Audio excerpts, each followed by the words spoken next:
आज पूरे भारत में भाजपा सड़क पर उतरेगी और विपक्ष के खिलाफ नारेबाजी कर हल्ला बोलेगी। मालूम है क्यों? क्योंकि पहली बार भाजपा हार गई। विपक्ष के खिलाफ भाजपा की एक ना चली और पहली बार ऐसा हुआ है कि विपक्ष के सामने भाजपा के देवतुल्य मंत्री और सांसदों की कोई कला नहीं चली और पहली बार ही यह नारा गलत साबित हुआ कि मोदी है तो मुमकिन है।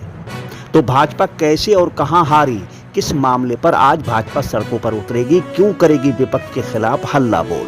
तो दोस्तों नमस्कार, मैं इरशाद अली और आप देख रहे हैं यूपी 76 न्यूज़, खबर हमारी दुनिया तक। बस आपसे एक ही निवेदन है, यदि आप फेसबुक पर देख रहे हैं तो फॉलो करें और यदि यूट्यूब पर देख रहे हैं तो चैनल को सब्सक्राइब करके घंटी वाला बटन जरूर दबाएं। दोस्तों आज भाजपा सभी बड़े शहरों में प्रदर्शन करेगी। इतना ही नहीं, भाजपाई विपक्षी नेताओं के घर के बाहर भी प्रदर्शन करेंगे। केंद्रीय मंत्री अलग अलग शहरों में प्रेस वार्ता भी करेंगे। दरअसल पहली बार भाजपा हार गई, वह अपना बिल पास नहीं करा पाई। जी हां, बीती रात महिला आरक्षण बिल विपक्ष ने गिरा दिया। ये बिल पास नहीं हो पाया और इसी को लेकर देश भर में भाजपा आज सड़कों पर उतरेगी। दोस्तों भाजपाई आज विपक्षी नेताओं के घर के बाहर भी विरोध प्रदर्शन करेंगे और केंद्रीय मंत्री अलग अलग शहरों में प्रेस वार्ता भी करेंगे।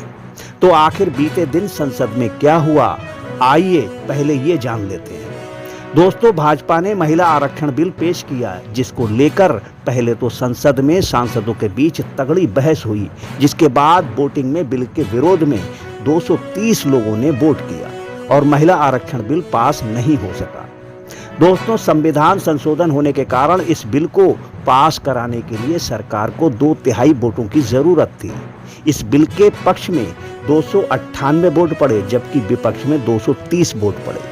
वोटिंग के बाद स्पीकर ओम बिरला ने इस बात की जानकारी दी और कहा कि महिला आरक्षण से जुड़ा संविधान का 131वां विधेयक संशोधन पास नहीं हो सका, क्योंकि सदन में मतदान के दौरान इसे 2/3 बहुमत नहीं मिल सका।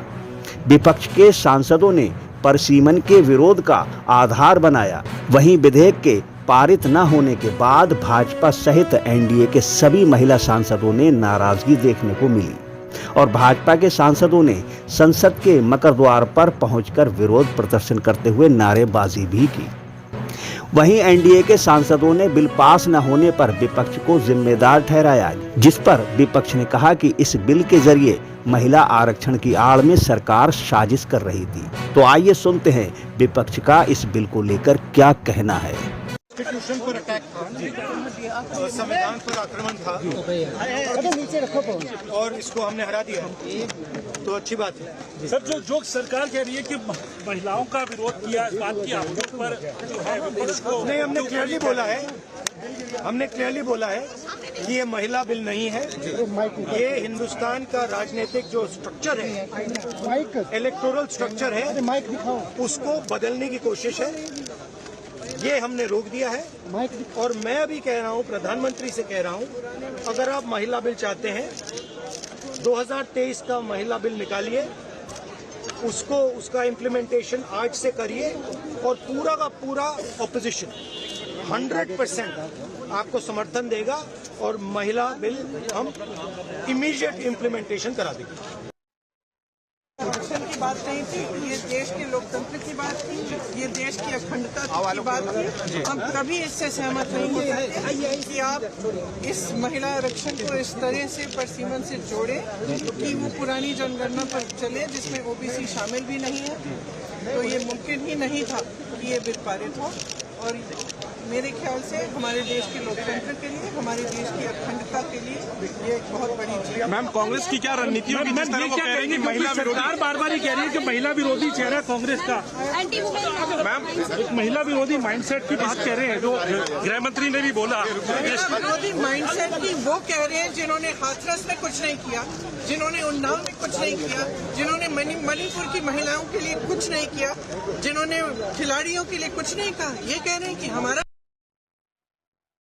जो हमारा पक्ष था वो हमने अपना पक्ष बिल्कुल साफ रखा है और लगता तो ये कि फिर गाड़ी थमी रह गई, लगता कोशिश में कुछ कमी रह गई होगी। और हम महिला आरक्षण के पक्ष में हैं।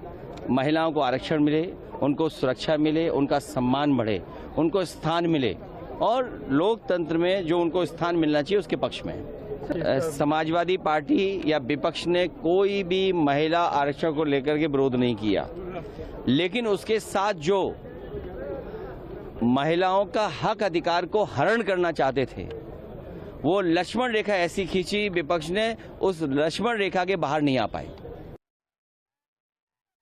सवाल ये नहीं है 2024 में आपने प्रक्रिया क्यों नहीं स्टार्ट करी, और ये तो संविधान का प्रावधान है कि आपको जनगणना करानी पड़ेगी, फिर आपको सेंसस, पहले आपको सेंसस कराने पड़ेंगे यानी जातिगत जनगणना, उसके बाद डिलिमिटेशन आएगा, उसके बाद अपने आप सीट्स क्रिएट होंगी। तो ये सरकार की तरफ से चूक हुई है, लेकिन अपनी चूक दूसरों को सर पे पिटाने का कार्य हुआ है। ये पूरा वेल प्लान्ड है भारतीय जनता पार्टी द्वारा, क्योंकि वो जानते हैं कि समाजवादी पार्टी और सभी ऑपोजिशन पार्टीज ने मिलकर महिला आरक्षण बिल को 2023 में पास कराया था, लेकिन ये कहीं ना कहीं डिलिमिटेशन की एक्सरसाइज को ये लोग पूरे देश में लाना चाहते थे बिना जनगणना कराए, जो संविधान का प्रावधान है, और ये नहीं चाहते हैं कि देश संविधान से चले। जो समाजवादी पार्टी का और जो पूरा विपक्षी दल यही कह रहा है कि जो सत्ता दल है ये इतने मोह में, ये अपनी कुर्सी छोड़ना नहीं चाहते, और क्योंकि इनका जनाधार अब खिसकता जा रहा है, क्योंकि जानते हैं कि जाने वाली सरकार है ये, तो ये महिलाओं का नाम लेके अपने आप को बचाने की कोशिश कर रहे हैं।